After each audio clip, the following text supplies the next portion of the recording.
Dawn breaks over a Japan teetering on the precipice of chaos. Lord Shinoda, emboldened by his machinations, declares himself the rightful shogun, a move that sends shockwaves through the feudal hierarchy. Anjin-san, now caught in a web of conflicting loyalties, finds himself thrust into the role of reluctant kingmaker. The once foreign barbarian has become a linchpin in a power struggle that threatens to tear the nation apart. As Shinoda prepares for his coronation, rival clans mobilize. The northern provinces, enraged by Lady Yukiko's poisoning, form a coalition led by the vengeful Lord Katsuro. In the west, the Iko-Iki rebels, bolstered by disillusioned peasants and Father Mateo's remaining Christian converts, march under the banner of the Divine Wind. Caught between these forces, smaller clans engage in a frenzied dance of alliances, their loyalties shifting like sand in a storm.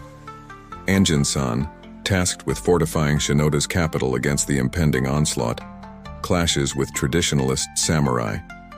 His European tactics, gunpowder mines, angled battlements, and mobile cavalry units, are met with scorn.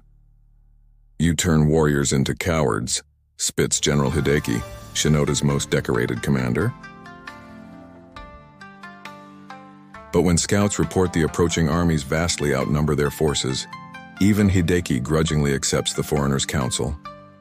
Lady Emiko, her cover as a spy now precarious, makes a desperate gambit.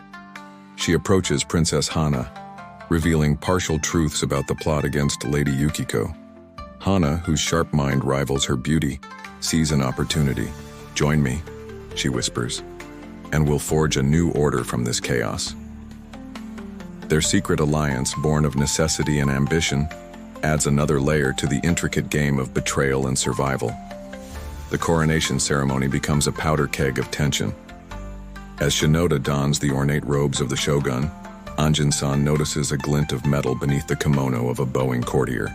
In a heartbeat, he tackles the would-be assassin, Ryu, Takeshi's childhood friend, driven to vengeance by the death of his family and Shinoda's political purges.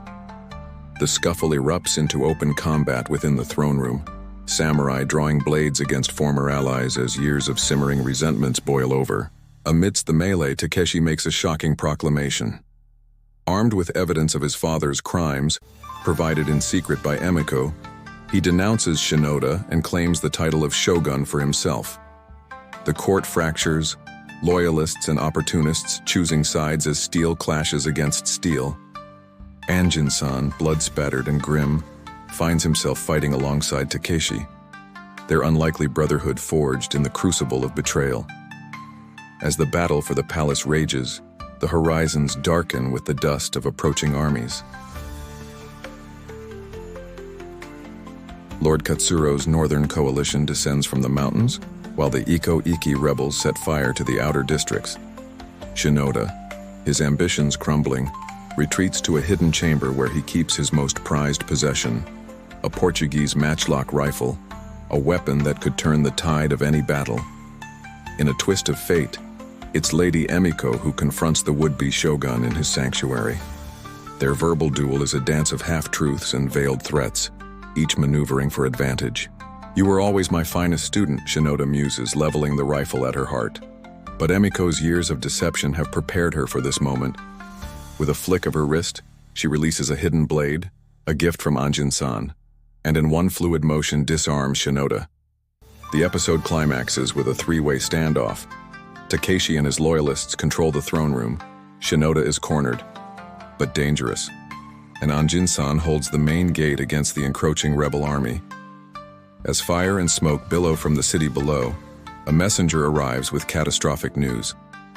The emperor himself is marching from Kyoto, intent on crushing all who would usurp the natural order. In the final moments, alliances splinter and reform. Takeshi offers Anjin-san the position of chief advisor, an unprecedented honor for a foreigner. Emiko, her true allegiances still murky, whispers to Hana about a hidden coastal route that could allow them to outmaneuver the imperial forces. And Shinoda, bloodied but unbowed, utters a chilling prophecy. The land will burn, and from the ashes only one flower will bloom. As night falls, the capital becomes a sea of torches, friends and foes indistinguishable in the flickering light.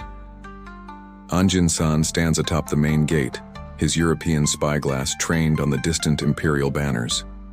In his other hand, he clutches a tattered map of Nagasaki, the port city that promises escape, or a final stand. The throne drips with blood, and the true battle has only begun. Smash that like button if you're on the edge of your seat. Subscribe to witness the fate of Japan and brace yourself for Episode 6. Echoes of Thunder, where empires clash, honor shatters, and Anjin-san must decide if he'll shape history or be consumed by it.